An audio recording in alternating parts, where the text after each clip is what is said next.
Bonjour, nouvelle édition de votre rendez-vous politique sur TV78. Voici le sommaire de ce mois de mars. Véronique Cotey-Millard, la maire UDI des Clés-sous-Bois, ne se représentera pas en 2020. Elle jette l'éponge. En coulisses, on se positionne déjà pour sa succession. Son premier adjoint, Philippe Guiguen, vient d'annoncer sa candidature et nous expliquera pourquoi dans un instant.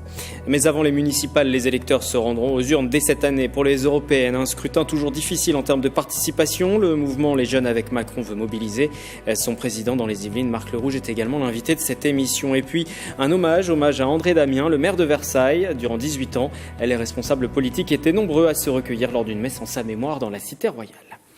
Philippe Guiguen, bonjour. Bonjour. Bienvenue sur ce plateau, premier adjoint aux Clés-sous-Bois, dès à présent candidat pour 2020. Vous allez nous expliquer pourquoi ce choix et pourquoi l'annoncer dès à présent dans un instant.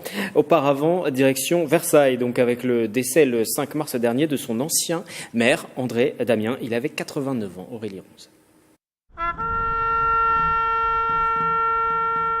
Jean-Louis Debré, Gérard Larcher ou encore Valérie Pécresse, ils avaient tous côtoyé de près André Damien et sont venus lui rendre un dernier hommage en la cathédrale Saint-Louis. Avocat, mais aussi homme politique, l'homme décédé le 5 mars dernier à l'âge de 89 ans fut le premier magistrat de la ville de Versailles de 1977 à 1995. L'une de ses réalisations marquantes, le sauvetage du marché Notre-Dame. Je crois que les Versaillais ont aussi le souvenir que c'est le maire qui a sauvé le marché. Et donc chaque fois que les Versaillais vont sur le marché, ils peuvent se souvenir que Maître Damien a beaucoup œuvré pour la rénovation de ce marché. Être ici, c'est une occasion de lui dire notre reconnaissance. Comme élus locaux, nous savons bien que nous ne sommes que les continuateurs de quelque chose qui a commencé avant nous. Et il a marqué cette ville d'une empreinte définitive.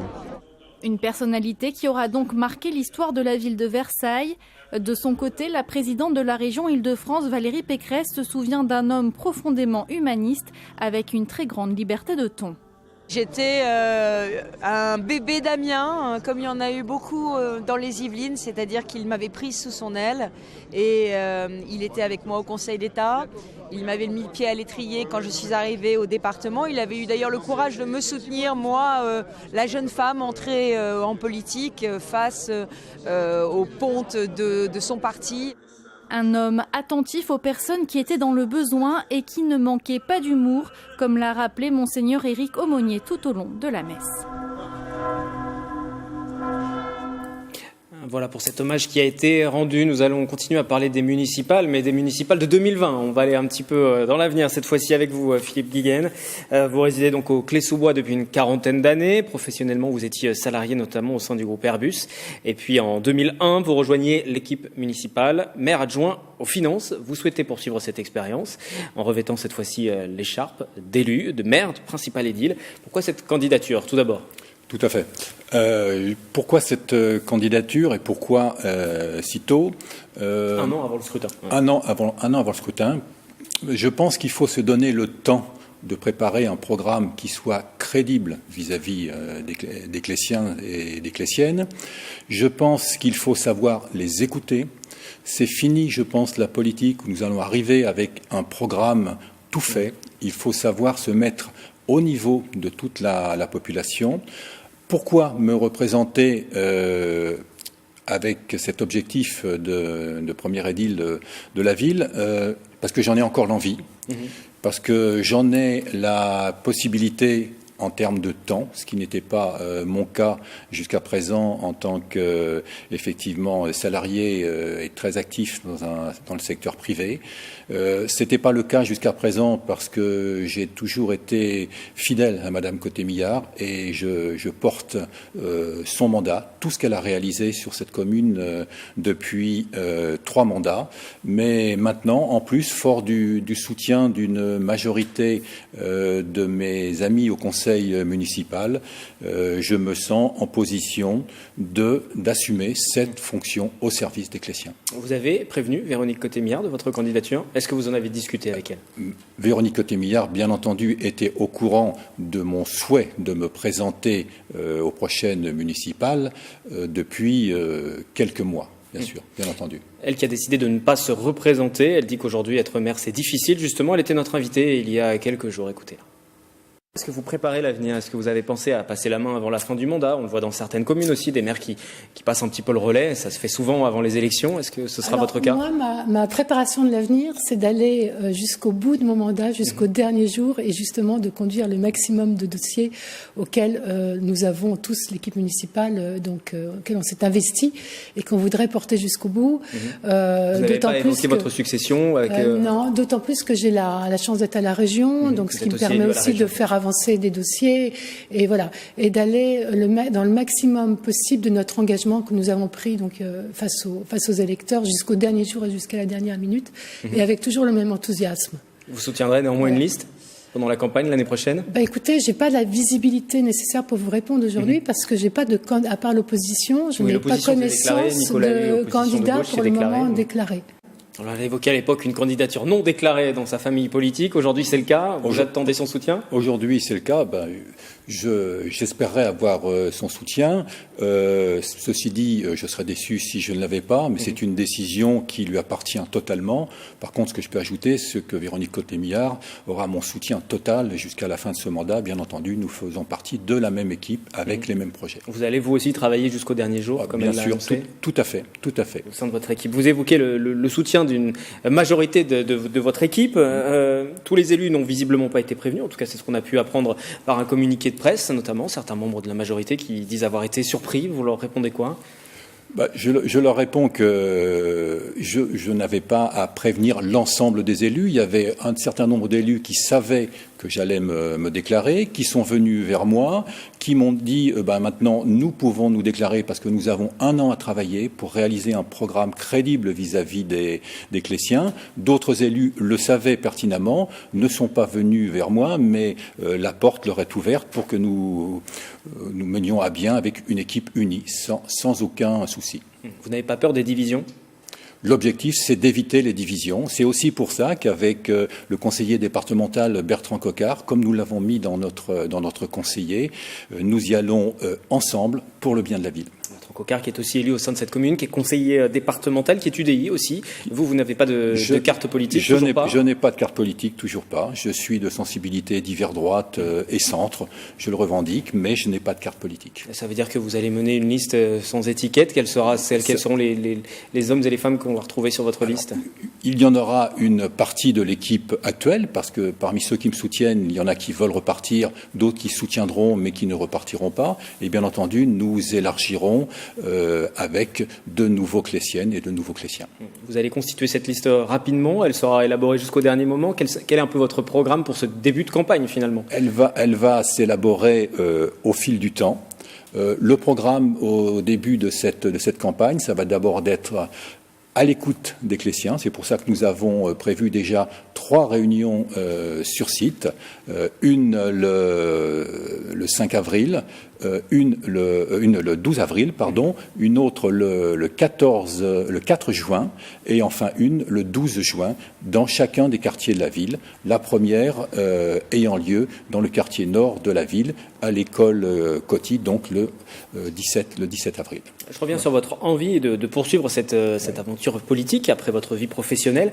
Je le disais tout à l'heure, Véronique Cottet-Millard, elle fait partie de ces élus, même si elle a été élue plusieurs fois, qui aujourd'hui expliquent même à la population que c'est compliqué d'être maire. Mais vous, pour autant, ça n'entrave à rien? Non, mais je partage l'avis de Véronique Cottet-Millard. On le voit au quotidien. Si on prend un sujet qui est d'actualité, par exemple l'intercommunalité, beaucoup de maires se plaignent du transfert de compétences et de la difficulté que nous avons aujourd'hui pour répondre aux attentes. D'être dépossédé des moyens pour agir. Dépossédé des moyens, tout à fait. C'est exact. Donc il faudra essayer de trouver un moyen de mieux répondre. Néanmoins, vis-à-vis de l'intercommunalité, il y a aussi de très très bons atouts. Surtout lorsqu'on est dans une intercommunalité comme une agglomération comme Saint-Quentin-en-Yvelines. Si j'en prends ne serait-ce qu'un exemple, nous sommes à l'heure actuelle en train de travailler sur le plan numérique des écoles qui, grâce au support de Saint-Quentin-en-Yvelines, grâce au support du département, va nous permettre de doter dans toutes les écoles primaires de notre commune, pour chaque classe, pour chaque élève, une tablette. Ceci, c'est un réel succès. Vous êtes aussi vice-président de Saint-Quentin-en-Yvelines. Les Clés-sous-Bois, la commune a rejoint il n'y a pas très longtemps, finalement, cette intercommunalité à 12. Aujourd'hui, vous en êtes satisfait de cette intercommunalité? Alors, moi qui ai une vision aussi venant de l'entreprise, j'apprécie toutes les compétences qu'il y a dans cette intercommunalité. Par contre, quelquefois, il ne faut pas aller dans la surcompétence et la survaleur. Voilà.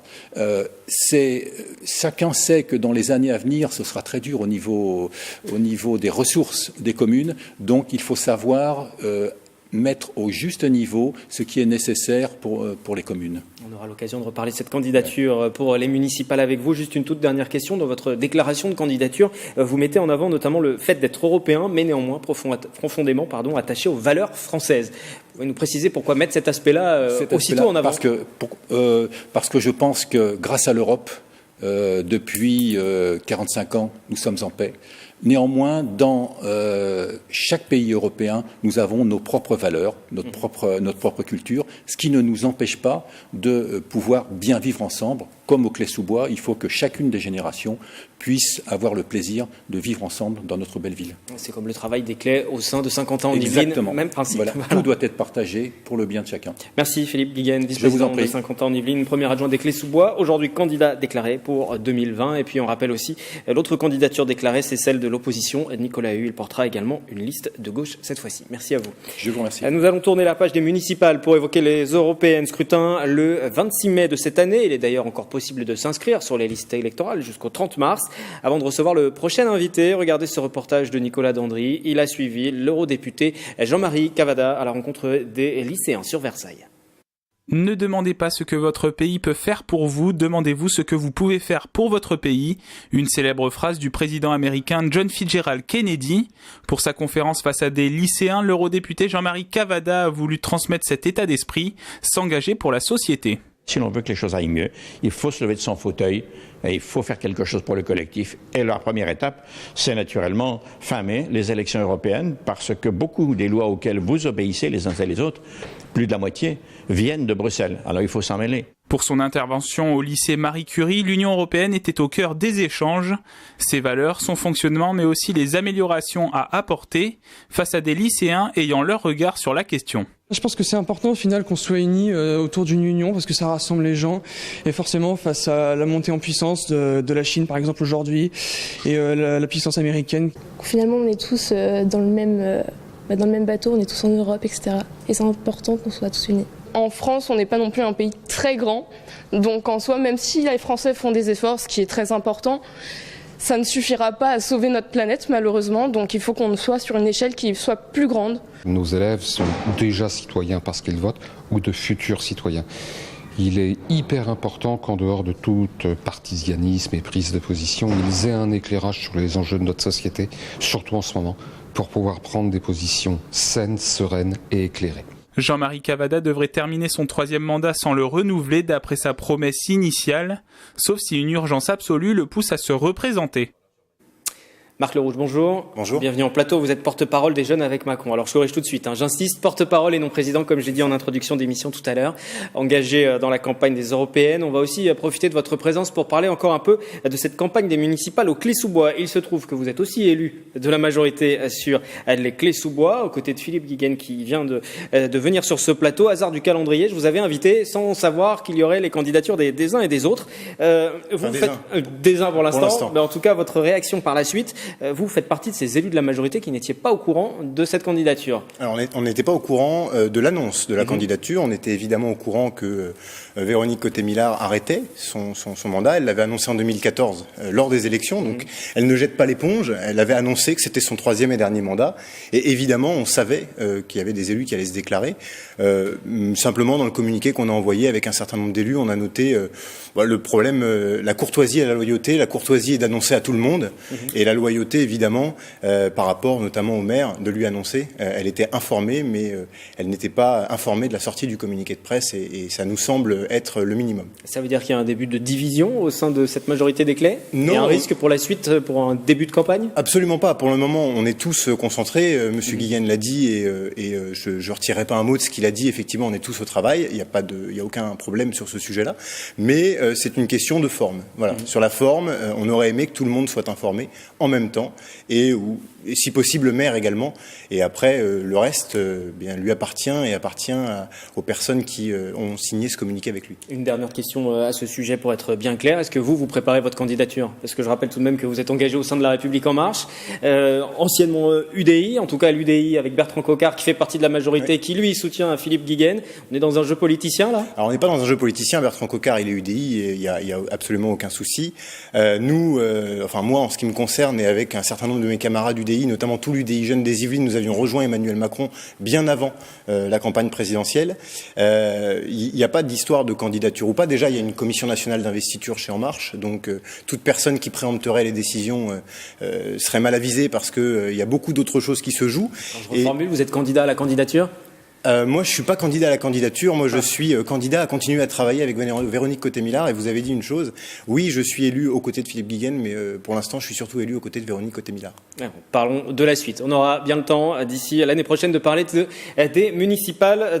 Pour 2020, on va pas parler d'Europe pour l'instant, car le scrutin c'est le 26 mai. Inscription sur les listes électorales jusqu'au 30 de ce mois-ci, 30 mars.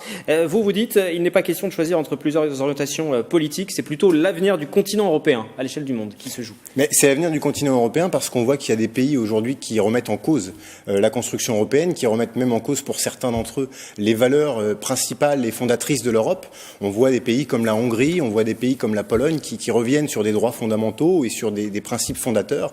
Et donc effectivement, le risque c'est la dislocation de l'Europe. Et pour la première fois, depuis 2014, on l'a vu, il y a un pays qui a fait le choix de quitter l'Union européenne. Donc c'est vraiment une question d'existence et de survie pour l'Europe. Et pour autant, les jeunes se mobilisent en général assez peu pour ce scrutin. Vous êtes porte-parole de ce mouvement des jeunes avec Macron.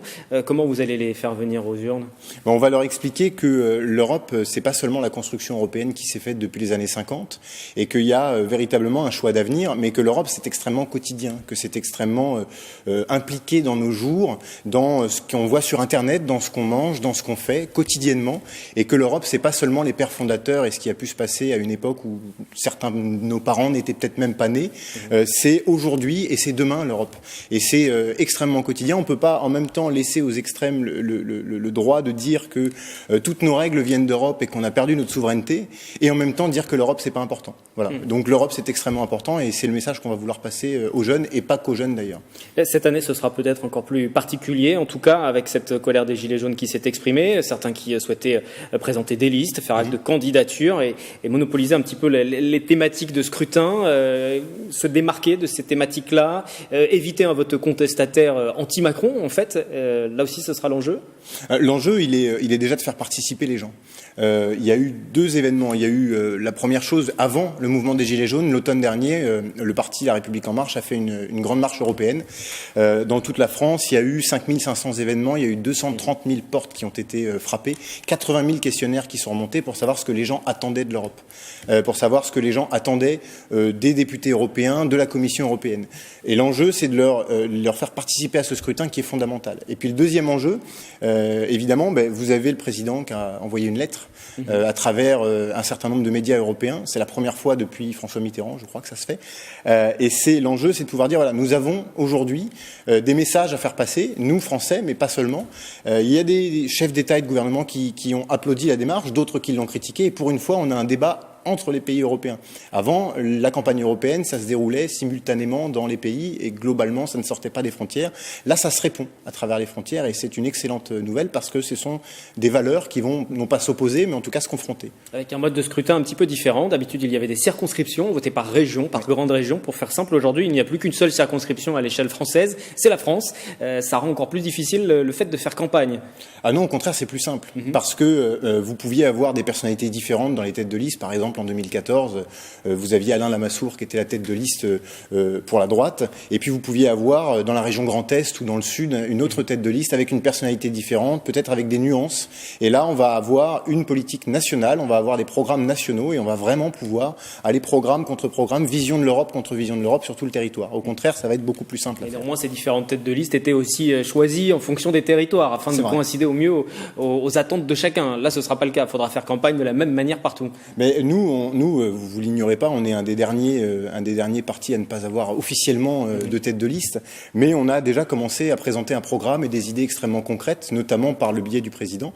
Et donc, l'enjeu, c'est pas d'adapter la tête de liste aux différentes régions, c'est de présenter un programme et des idées qui va être adapté à ce que les Français attendent. Un programme cohérent. Si je me base sur votre déclaration pour mener cette campagne pour les jeunes avec Macron, vous dites que la France, il faut harmoniser l'Europe dans tous les domaines, mais on se base sur quelle référence? Celle de la France, justement, sur la protection sociale, par exemple? L'enjeu, c'est d'arriver à faire un compromis. La démocratie, c'est pas un pays qui va mener, ou deux, éventuellement. Le moteur franco-allemand, c'est très important. Et certains pays peuvent avoir peur de niveler aussi. On peut avoir des pays, effectivement, qui peuvent avoir peur de niveler. L'idée, ça peut être d'essayer d'avancer sur les sujets sur lesquels on peut avancer, sur la défense européenne, sur le bouclier social, sur tout un tas de choses. Il y a des pays qui veulent avancer. On le voit aussi sur la taxe GAFA, par exemple. Il y a des pays qui ne veulent pas avancer parce qu'elles ont des avantages et qu'elles ont choisi d'avoir une politique. Et puis d'autres qui veulent avancer différemment. Et donc l'idée, c'est ça, c'est d'essayer d'avancer sur tous les sujets sur lesquels on peut aller ensemble, ou en tout cas réunir une majorité. Et se faire entendre malgré l'affaire Benalla, le départ de Nicolas Hulot, les Gilets jaunes, Christophe Castaner en boîte de nuit, Emmanuel Macron au ski. C'est un peu difficile de faire campagne. Il y a un petit peu de tout. Entre l'affaire Benalla et en tout cas, l'image du président et de la majorité est assez écornée. Toujours. En même temps, il y a que ceux qui font rien, qui font pas d'erreur, déjà pour commencer.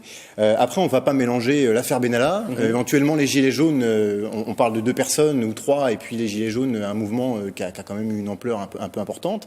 Et puis le président de la République qui part au ski pendant 2 jours après un voyage à l'étranger de 4 ou 5 jours. Bon, ce sont des choses vraiment absolument différentes. Il n'y a pas de bon moment pour partir au ski, il n'y a pas de bon moment pour partir en boîte de nuit. Oui, c'est une question que j'allais vous poser. Voilà. Il y en a jamais. Vous en seriez peut-être passé, ceci dit. On se serait peut-être passé de la polémique systématique qui consiste chaque semaine à avoir une nouvelle polémique, mais ça date pas d'Emmanuel Macron, ça date d'il y a quelques années. Mais Emmanuel Macron lui avait promis de mettre fin à ces polémiques aussi. On essaye de mettre fin à ces polémiques en expliquant les choses.